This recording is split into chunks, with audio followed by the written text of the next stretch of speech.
paracha de la faute de Moshe Rabbeinu. Non, non, non, Moshe Rabbeinu n'a pas fauté. Il y avait une compréhension de ce qu'Akadosh Baruch Hu demande et puis ce qu'Akadosh Baruch Hu voulait. On va expliquer pourquoi cette différence. Il y a trois différences entre ce que Dieu demande à Moshe, a priori, et ce que Moshe fait. Dieu dit à Moshe, rassemble le peuple, il rassemble le peuple et il leur dit, écoutez donc les révoltés. Ça, Dieu n'a pas dit. Et Dieu lui dit, prends le bâton et parle.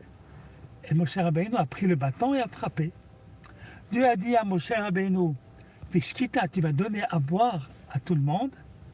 Et Moshe Rabbeinu, il a ouvert le robinet, il a ouvert le rocher qui a donné de l'eau et les gens sont allés boire. Que s'est-il passé? Eh bien, il s'est passé quelque chose de très simple. Myriam est venue juste décéder. Myriam est une maman. Et une maman, elle comprend ce qu'on demande d'une manière de maman. Et Moshe Rabbeinu est un père, est un maître, est un chef. Il comprend ce qu'on demande à la manière d'un chef. Lorsque Dieu dit au peuple, Dieu a dit à Moshe, rassemble le peuple. Rassemble le peuple, pourquoi? Eh bien, je vais leur faire de la morale. Alors il va leur dire, mais vous êtes mal conduits, c'est important. Il faut faire des reproches lorsque les gens font faute. Et lorsque Dieu dit, prends le bâton et parle au rocher. Un rocher, c'est comme un âne, comment on y parle? On le frappe. Si je faut prendre le bâton, pourquoi prendre le bâton? C'est pour parler. Donc il a compris que parler, c'est parler en frappant. Il y a beaucoup de gens qui font comme ça. Il y a beaucoup de gens qui parlent pour parler, eh bien, ils font comprendre les choses de manière dure. Et lorsque Dieu dit, tu vas donner à boire, eh bien, elle comprend, s'il va avoir de l'eau en suffisance, eh bien, les gens vont boire.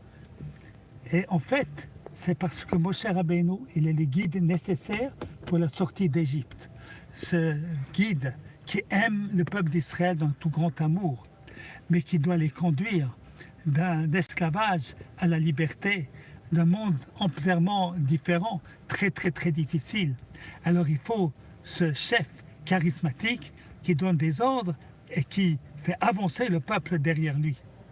Mais maintenant, le peuple juif va arriver en Israël. Il faut une direction différente. Les Juifs ne seront pas autour du guide.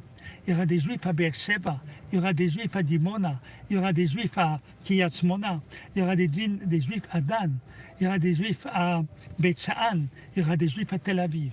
Eh bien, on ne peut pas conduire un peuple de la même manière qu'on le conduisait à la sortie d'Égypte, où tout le monde se retrouve autour de Moshe Rabbeinu. Alors Dieu a dit, voilà, comme tu as compris mes paroles, eh bien, ça signifie que tu n'es pas l'homme de la situation. Chaque être humain a son temps. Toi, tu es du temps de la sortie d'Égypte, et maintenant, il faut le temps de ce que Dieu a appelé me sanctifier. Comment est-ce qu'on sanctifie? Pour que les choses, elles viennent de la personne elle-même, pas seulement par un chef qui est charismatique et qui est très fort et qui est très puissant et qui fait des miracles et qui entraîne les gens derrière lui. Maintenant, c'est quelque chose d'autre qui est nécessaire, et c'est Yeshua, qui n'a pas quitté la maison d'études, qui va être ce guide, qui va réussir à amener les enfants d'Israël en Eretz Israël. Et la Torah raconte que tout le temps de Jésus et des anciens qui l'ont suivi, les enfants d'Israël sont restés fidèles à Kodesh Baruch Hu en Eretz Israël.